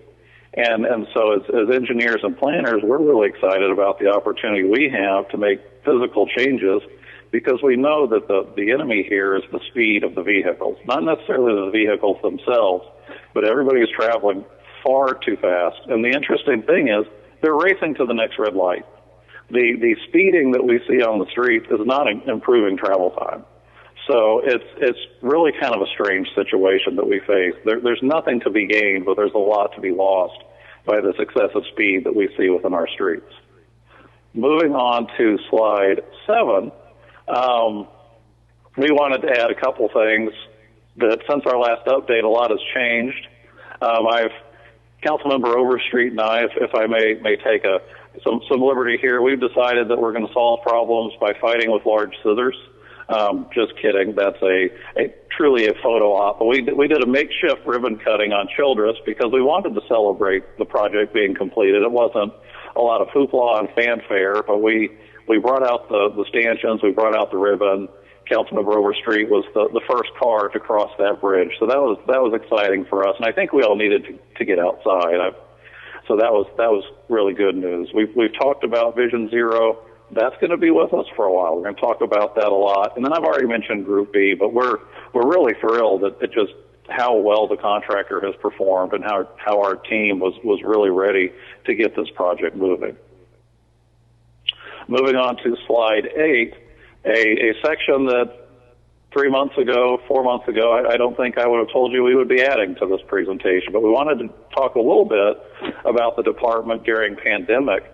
One of the things that's interesting to me is I don't believe I've once heard a member of our team say they couldn't do something because of the pandemic. It's a resilient group, it's a creative group, and we found ways to get things done, and we wanted to focus on the department a little bit. And this may be like my proud papa moment where I pull the photos of the family out of my wallet. But if you move on to slide 9, we said from the start, safety is our business. And we've made many decisions with that as our centerpiece, whether it be related to our projects or to our people. And you hear a lot of talk in business about people are our most valuable asset. Well, we firmly believe that. And so we met multiple times early on during the early stages of the pandemic. A number of our people were very clear. Their expectation was we would keep them safe, but they all said they needed to work. And they wanted to work, and they were ready to do what they needed to do to support the city during this time, which I thought was really exciting. So a highlight of the few things that our team was able to do, and I mentioned this during the budget presentation, but we shifted our maintenance and operations team to a 4-day work week. Well, I jumped ahead. Let me back up. Our city staff, our planners and engineers, we actually shut down at 10 a.m. and we're back up and running by 2 p.m. the same day. So within 4 hours, we shifted to remote operations. Really didn't miss a beat. We had planned a year ago to address building a paperless business. We had digitized our administrative processes within 2 weeks. And then due to the unknown risk of the pandemic, we didn't want to just shut down completely and not engage with the community. So we've shifted to an all digital platform. I think it's going to be interesting when you see some of the numbers at the end of this presentation to see what that has resulted in. It's definitely a tool that we're going to keep in the toolbox as we move forward. I had already mentioned the maintenance crews. I'm really excited. They're still working their 40-hour week just in 4 10-hour days. And the last month, we've seen a 40% increase in productivity. We're going to keep monitoring that because morale is high, 90% approval rate of the change, and an increase in productivity. Everyone's benefiting from that. We had talked about the resurfacing. I'm not going to reiterate, but we had our contractors working 72 hours a week, which was fabulous. So back in the kickoff, I shared with the team that I believe that they were just everyday heroes of our society, that the two things that people really pay attention to on a daily basis are the weather and the traffic. And so our folks work hard, and they do a great job. And I am just ultimately proud to be part of this team, and couldn't be happier with the work that our folks have done. So moving on to slide 10, and I'll move kind of quickly through these next three sections because much of it you already know. We've added a few slides that were straight from the budget hearings just for continuity purposes. So some of these we can move very quickly through. But on the planning and strategy side, we are moving forward with our Vision Zero program. Again, be ready to talk more about that. And this third bullet point is immensely important. Vision Zero establishes an equitable, data-driven framework for addressing roadway safety. So our folks are working a lot on analyzing data, and we will be bringing more of a data-driven approach at the next update. And I think it'll be very interesting. Even just the previews from what I've seen have been kind of changed the way you look at things. So this was an excellent opportunity. I really want to commend Chairman Dickens for pulling this together, our Vision Zero virtual town hall meeting. I'm not going to reiterate or rehash what happened in the meeting. I want to talk about the outreach statistics. We had Zoom maxed out, and when you look at the availability of this meeting via other social media platforms, the town hall reached 3,500 people, which I don't know that in my time with the city we've ever reached 3,500 people in a concerted effort like that. So this is obviously something that's a very powerful tool that we need to take advantage of as we go forward. A little preview of the data. Probably for this slide, the more important piece will be the maps you see on the right. This first one that kind of is in the front, you can see from the red dots, our challenges are on our arterials. The blue dots represent local roads, and we have some one-off issues, but the systematic risk within our streets is occurring on our arterials. And if you're at all familiar with your Atlanta geography, and I know you are, you can pick out streets like Moreland. You can pick out MLK. You can pick out, Donnelly Hollowell. You can even pick out Lenox Road. And so as we dive into the data, it's really zeroing in on where our most difficult challenges lie. And that's going to be, obviously where we invest a lot of our time and our resources. Moving on to slide 14, we're looking at the policy side, how we really calm traffic. And I think the field trip we made to DeForest Ferry, it just highlighted some of the challenging vertical and horizontal geometry we have on our roads. They're just very curvy and fast. And from an engineering perspective, we really can't straighten them and flatten the hills because we would wipe out neighborhoods. So we're going to have to look at how we calm the traffic within the streets. We're also looking at this project prioritization modeling based on the risk that we encounter. The last bullet I do want to share, because there will be more to come, is we're evaluating a pilot program that would use speed cameras for automated enforcement. More to come on that, but we've looked at peer cities nationally, really internationally, and have found that is an effective tool for slowing the traffic down and to change behaviors. Again, the speeding is unnecessary. It's entirely unnecessary by the time you factor in the red lights and the former rush hour traffic and the backups. That is influenced most heavily by crashes. So slower speeds are safer speeds. We've also, if you move to slide 15, we've also responded to the mayor's administrative order about using streets and public spaces for economic recovery and safe passage through the city. And so there's more to come on that, but when you look at the challenges we face, one of the things that we're excited about is how can we use the curb space? How can we use the streets to promote economic recovery? So we are looking at things that can be done to, say encourage curbside delivery for businesses, curbside pickup. Also, I mentioned at the last update, we want to have an active transportation system because we believe that supports the health and well-being of Atlantans. So it needs to be safe for that, but it all starts with lowering speeds throughout the city. So while there may not be a lot entirely new here, there are going to be some new approaches that come out of this. And not to get ahead of anyone, but this plan has been submitted and is being reviewed, and I suspect by the next time we come together and present to you, we will have many more details to discuss. But this is an exciting opportunity for the department. Moving on to slide 16, I think we'll be able to move pretty quickly through this because it's a lot of information that we've already talked about. There is one project that I want to highlight in this discussion. So we've included our MLK dashboard. We're going to be updating this on a monthly basis. To the comments earlier, the budget remains the same. We're working to get the contractor remobilized, and they will soon be paving, especially on the LCI portion. There are crews still working, just in a scaled down manner. So this one is about to ramp back up and see much more activity.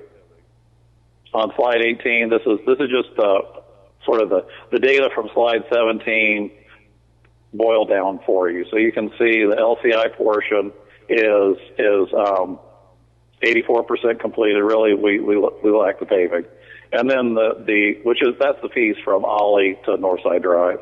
And then the longer piece, the Tiger portion of the project, still has a little bit of work to do. But we're gonna move as expeditiously as we can on that. I did want to bring to your attention the Spring Street Bridge project. I'm not going to read the slide to you because I think we can get into the details at a later date. But I wanted to let you know that our project, the bridge has cancer. It's a condition called alkali silica reaction. And it's basically a swelling that occurs when the alkaline cement paste reacts with silica that's found in aggregates. You add a little water and it begins to swell. And so we're working with the Georgia DOT to address what needs to be done. And we don't have those results yet, but we are working with the contractor to clear up some contractual issues to get them working on everything but the bridge section. But this is an important project that we're going to be spending a lot of time focused on over the next couple of months to get it moving and bring it to completion. Okay, moving to the next slide. More on Spring Street. I'm sorry. We'll skip over that one in the interest of time. Let's go to slide 21. We've already talked about Childress. One of the ones that we're especially proud of are the sidewalks on Peachtree at the Shepherd Center. It wasn't that long ago, many of us were riding wheelchairs on crumbled, broken sidewalks, and it was a very harrowing experience. And our team has been working with our contractor over probably about the past month to replace those sidewalks. So this is a great project, and it really is doing a lot of good for some of our higher risk users, serving the folks at the Shepherd Center. So we're pleased that this one got on track, and a real shout out to the TIM team for getting this one moving. And I would be remiss if I failed to mention that our partners at GDOT stepped up and have paid for half of this project. So they helped us push it over the top so we could get the work going. So just an excellent effort by everyone. We've talked a lot about DeKalb Avenue safety improvements. I won't spend a lot of time on this other than to say we're wrapping up the design and we're moving into the construction bid phase. So you'll see, we anticipate a start early fall of this year. So hopefully no more birthday cakes on this project. One that's moving towards construction, and we're really happy that our complete streets projects are starting to move forward, is the Cascade Phase 1. And so you can see from the map, the two blue lines represent the two pieces of Phase 1. In the end, the entire corridor gets paved, but these two sections get the multi-use trail and sidewalks. And so we are preparing those bid packages. They're near completion. That will also be moving into the procurement phase very soon. So our friends at Georgia Power are actually already out there working. They're moving their primary service underground as part of some of the agreements they made in their rate case with the Georgia Public Service Commission. Slide 24. I'm not going to talk a whole lot about the Group B. This just shows the list of streets and where we stand with them. So it's, virtually we basically have three sections of road remaining. So there's a little spot on Lennox that we're trying to fix because the center turn lane goes away and then comes back. We'd like that to be a continuous thing. So we have a little bit of delay on that phase 2 of Lennox, but everything else is moving very well. One thing of note is that the paving on Spring Street will also include striping for the lit lanes that were included in the action plan for safer streets. So now we're moving forward with really 2 plans in one right there. To slide 25, just some statistics. Since we spoke last, we've placed nearly 31,000 tons of asphalt, have filled, call it 4,600 potholes. We've repaired almost a mile of sidewalk, and we've installed 160 ADA ramps. So really, really good effort from the team. Those are some numbers that we're going to start monitoring more closely. Maybe not the asphalt, because I don't think we'll see that level of productivity again anytime soon, but just a great effort by everyone there. On the TIM side of the team, and I'm going to pick up the pace here a little bit, you can see that we had said in budget meeting that we really want to clamp down on the utilities tearing up the streets. And so we're looking at new initiatives for them to confirm their restoration. We're having one-on-one meetings with a number of them to express our desire and our maybe the better word is our dissatisfaction with how repairs are being made. The metal plates are always an issue. To our friends on the MLK corridor who didn't like the switchgrass, that has been replaced. And then we're looking at our ongoing LMIG and ADA projects. So those will always be moving forward. Here are some stats from the TIM team in the last 90 days. 165 point repairs. They've repaired about almost half a mile of sidewalk. We've addressed 59 bridge issues, and then still a lot of unpaved roads we're looking at. So about 100,000 feet of unpaved roads there. So great work by the maintenance team.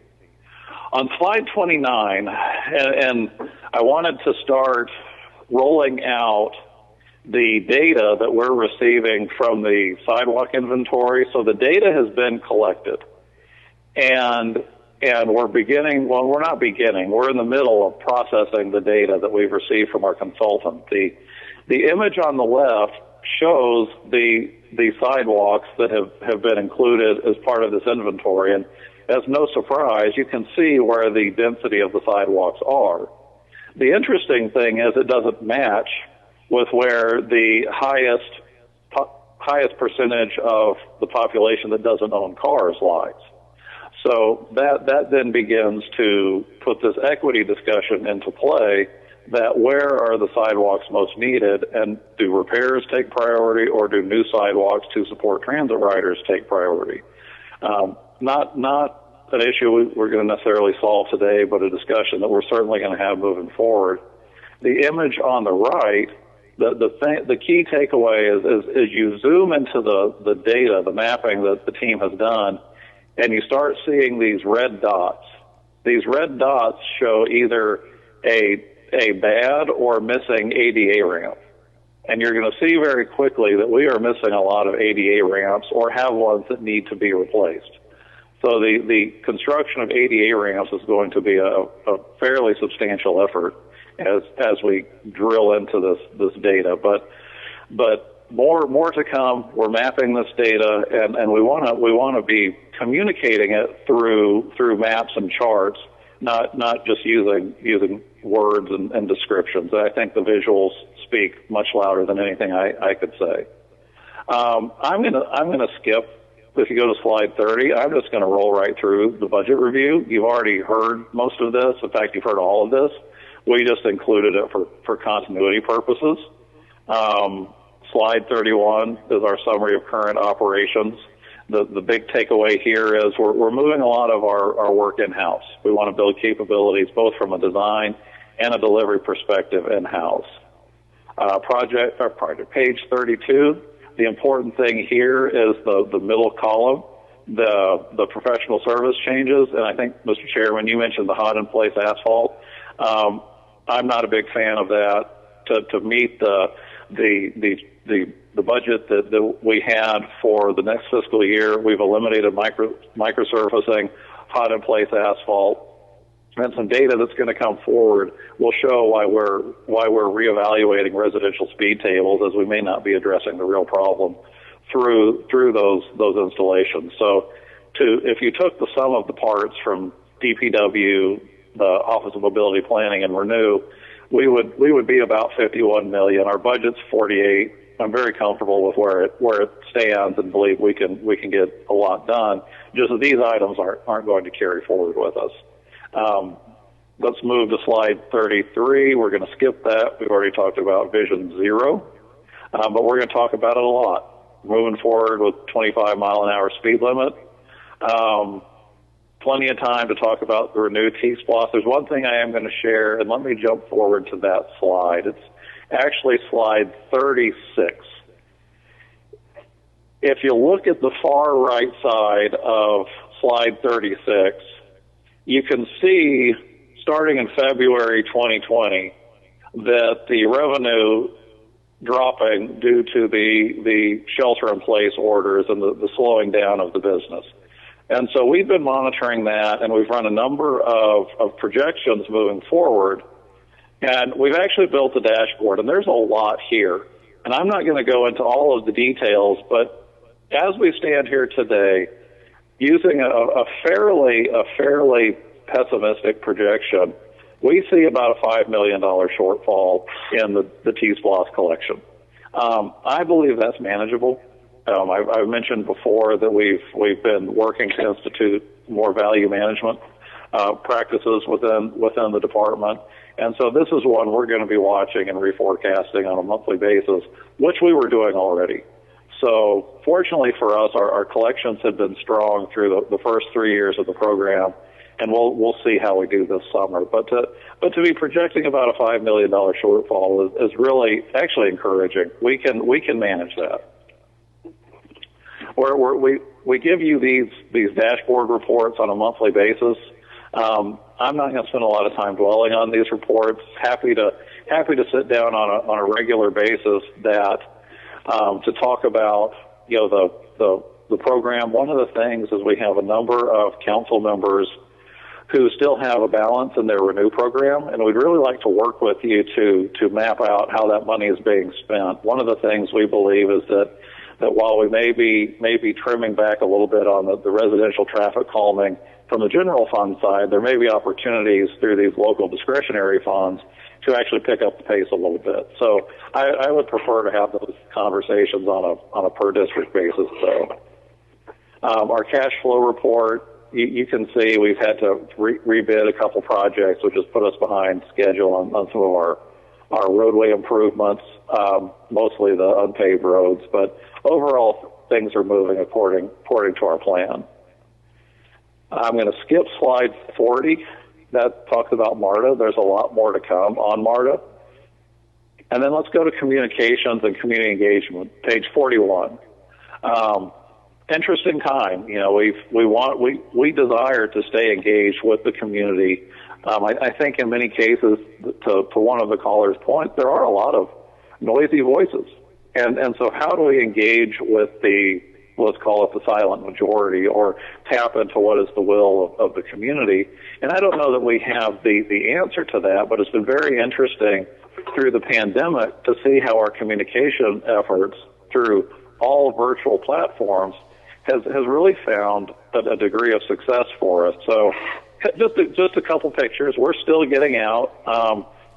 Councilmember Faroki and I toured his district by bicycle. I didn't include a picture of me riding with Councilmember Ide because she rode me into the ground, and I about had to crawl back to my car when I was finished. But it was a full day of cycling in two of the districts. It was really a great way to see the city. The vertical side on the bottom right continues to move forward with Renew. And then our teams, we were out early helping after some of the signs were painted. We helped clean up some of that. So I know our folks are really eager to jump in and help where they could. So we're still out. We're still in the community. We just aren't having the large sessions as we used to. So what's next for us? This is a slide that we've shown several times on page 44. So let's jump ahead to 44. We're moving into the construction phase of the Renew T-SPLOST program. You can see the Complete Streets projects moving. As we mentioned, Cascade moving early, Howell Mills right behind it, and Fairburn's not far behind. So really about to see a lot of activity in the streets as it comes to construction. And I'll warn you, these projects can be disruptive. And at the end, we'll be happy with the end product. Moving to page 45, mentioned the Vision Zero Task Force. We are looking at a slow reentry of the scooters effective July 1. We're implementing the Mayor's Safer Streets plan. And then you can see at the bottom, we're doing a lot of work with GDOT to really make the department look like a miniature version of the Georgia Department of Transportation. We feel there are a lot of synergies that can be built if we adopt policies that look a little more like Georgia DOT. So a lot of that you may not see, but I know the team is working hard to clean up our processes and our policies within the department. Moving to slide 46, I mentioned GDOT, but everything we do is in partnership with a lot of organizations within the region. And we've talked about Atlanta stepping up as really a leader from a regional perspective, because we believe many of the measures that we're taking are going to set the example for challenges that are being faced region-wide. So this is just a sampling of many of the folks that we're coordinating with as our work moves forward. Slide 47, we always put out the call to follow us on social media. I want to move to slide 48, and I'll probably stop at slide 48 in the interest of time. We talked a year ago about trying to increase our Twitter footprint and increase the number of followers we have. I think we've added about 1,000 followers on Twitter in the past year. And what's interesting is when you look at our tweet impressions, we're essentially reaching 250,000 people. And that's a really big deal for us. On the right side, the picture of the West End basketball tennis court renovation had 95,000 impressions. And so we're watching this, and we're really trying to push good information out so that people can see where our projects stand. We even have some discussions about issues related to projects, and it's really become, I think, a good tool for us as we try to engage at a higher level with a broader range of people. And during these times, the virtual platform is what we have. So I'm going to just stop right there because I think this is a great stopping point, and would want to allow a few minutes for questions. So, Mr. Chairman, I'll turn it back to you. Okay. Thank you, Mr. Rowan, for this excellent presentation. Yes, we are coming up on the time that we need to close out in about 10 to 15 minutes. We have several council members that have questions. I did have one right before I get to them.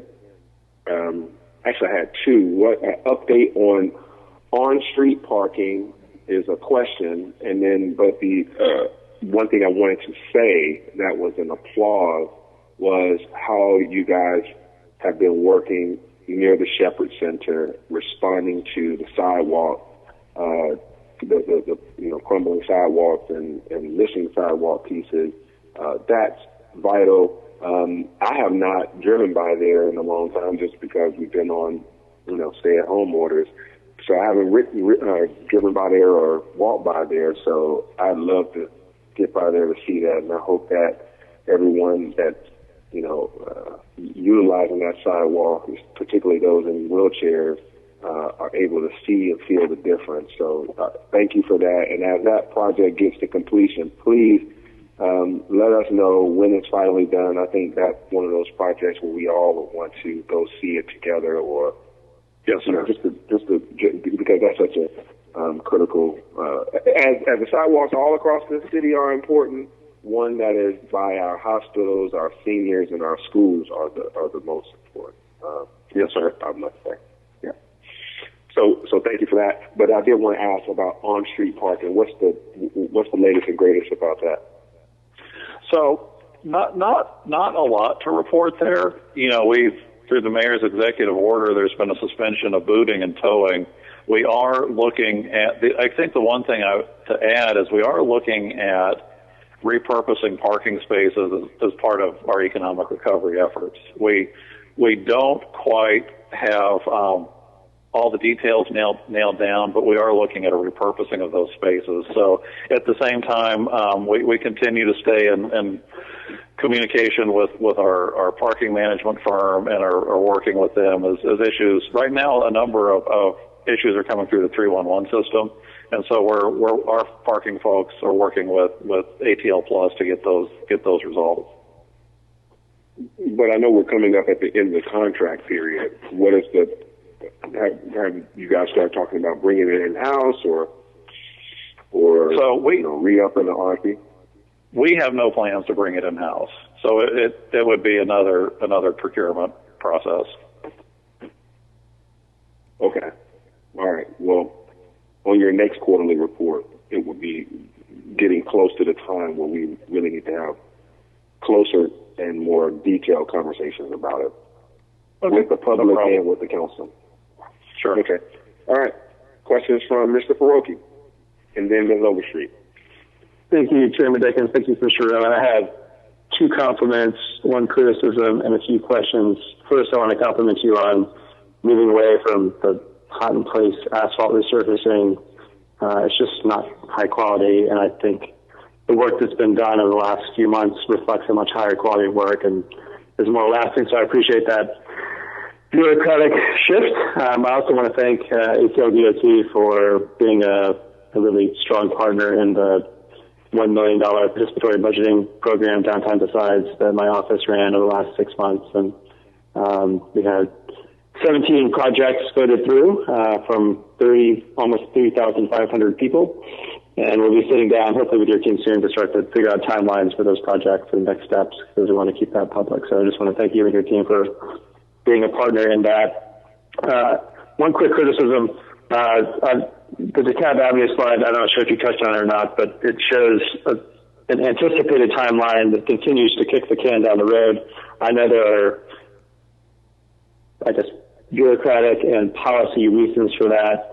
But I will tell you, and I know you don't need me to tell you this, but I'll tell it to you publicly because I think it's important for my constituents to know that I feel their pain, that this project has taken way too long. And the fact that shovel in the ground keeps getting pushed back, it was supposed to be last year, that it was supposed to be this spring, now we're going to this fall, is just a point of frustration for residents, not just in my district, but all those along the corridor. And I just continue to hope that you all keep this project front and center. I'll pause there before I ask my question. Well, sure, if I may address that. I think it's important to remember that the effort that we've expended over the past year is to modify DeKalb Avenue within its existing budget to address the walkability and bikeability concerns. We could have did it last year with nothing in it, and that was clearly not the desire of the community. And we're 99% of the way finished with the design and moving towards procurement. So we made the decision as a department to work with the community to add some time to the project. And I think in the end, it's going to be a product that we're proud of. So, the only other option would have been to move forward with nothing. Well, we don't have to argue this on the public. I will disagree with that. I have emails that disagree with this and the timeline. I do think that this was workshopped to almost near completion last year, and then we kind of went back to more public conversation. All that goes to say, I hope you all keep your foot on the gas and getting this project built. I know we're short on time. I do want to ask a couple questions related to sidewalk data and mapping. The first question is, this slide that you provided shows where all the sidewalks are. Great. I know that's been done before. Do you have data, visuals, et cetera, that show where sidewalks, A, need to get fixed and where there is opportunity to build new sidewalks? That's what I mentioned with the data processing. We're working on mapping this where you'll be able to visually see where the challenges lie. And that's a pretty substantial effort. And so again, this is something that has been pulling teeth to get from first Public Works, now DOT, for 2.5 years. And earlier this year it was promised that we would get a presentation on this, before now. And now we're getting kind of partial data. And I know your intention and your heart is in this. I don't doubt that this is something you want to work on and get right. But can you give us a firm date when we'll have that data and the associated cost with any expansion and or repair? Sure. So the processing will take most of the summer. So we're looking September timeframe before we have a more complete picture of the process sidewalk data. And will that include a cost estimate for repair and or expansion? Yeah, I believe we can actually start doing some conceptual cost estimating just based on what we've seen so far. It'll be accurate to within 15%, but for the conversation we're going to have, I think that's close enough. Okay, terrific. Thank you.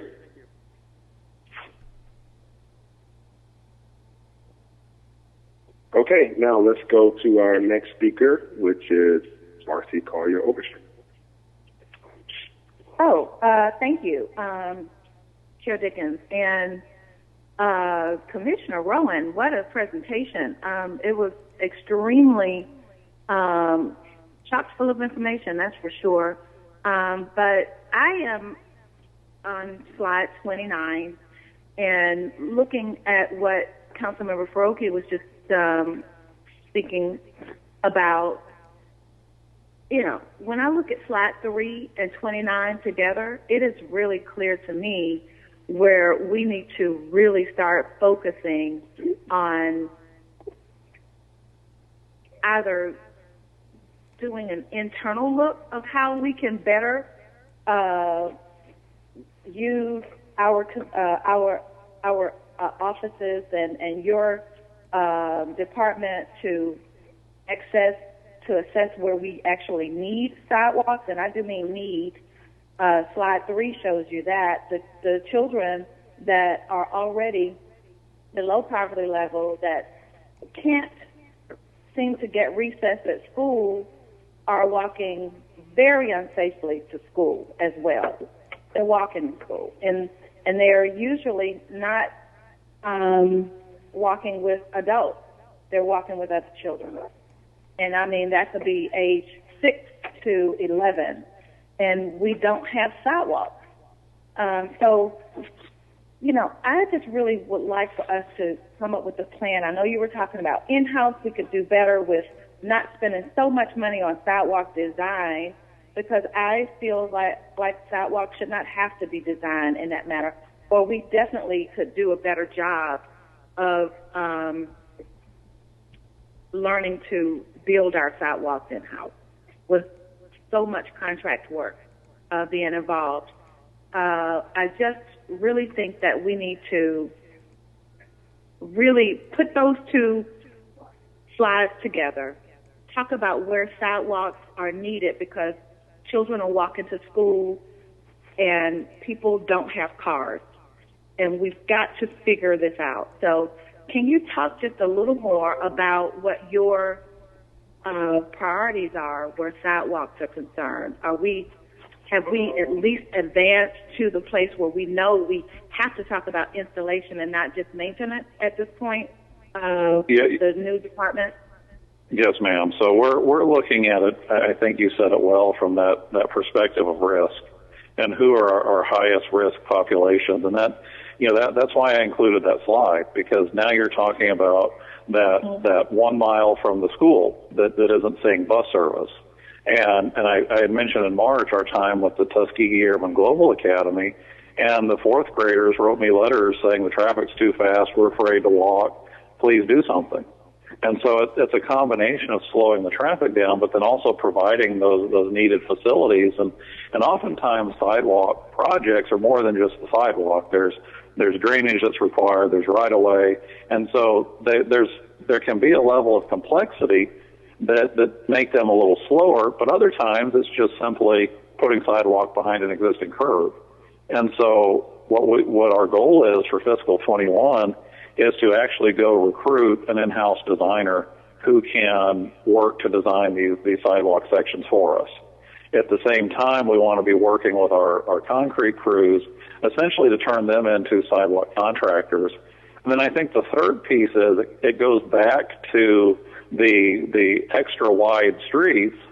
How do we take width out of the streets and repurpose it for something that's not a car, be it a pedestrian, be it a bicycle? And I know in your district, you've got many streets, they're one lane each direction that are 36 feet wide, even 40 feet wide. Mm-hmm. And so we're encouraging the speeding through the width. We have far more width than we need for the traffic. So we believe that there's some space that already exists that we could start repurposing as an interim solution as we start moving towards the longer term capital projects. Yes, and those type of conversations will definitely lend an ear to equity as well. So I just, I just want to continue to work with you on the streets that I have definitely identified that are absolute issues over in on the south side of Atlanta. And it's so many slides. That was just so much information that you gave us. It's a few more things that I'd like to go through, but I just I'm willing to have a different meeting with you about it, like we always do. Ma'am. It seems like we meet every other week, but it's still very important. And so I appreciate the information that you gave us today. I am going to dissect these slides some more. And I do know that this means that you're open to conversation because you really did lay it all out there for us. And thank you for that. Yes, ma'am. Thank you. All right, let me check and see if there's any other speakers. No, that's the last speaker, last comment. So I guess that's it. We'll talk to you some more, and thanks for your update, Commissioner Rowan. Yes, sir. Are there any other final comments? Oh, yes, you're welcome. Are there any other final comments? As council members, we need to get ready to hop on a call with the mayor in 6-7 minutes. All right. And we now, Ms. Puladini, we have to do a motion to adjourn officially, or we can just adjourn. You can do a motion to adjourn and call the meeting closed. Okay. All right. I'll make a motion that we adjourn. There you second. All right. If seeing no objections to that, we stand adjourned. See y'all soon.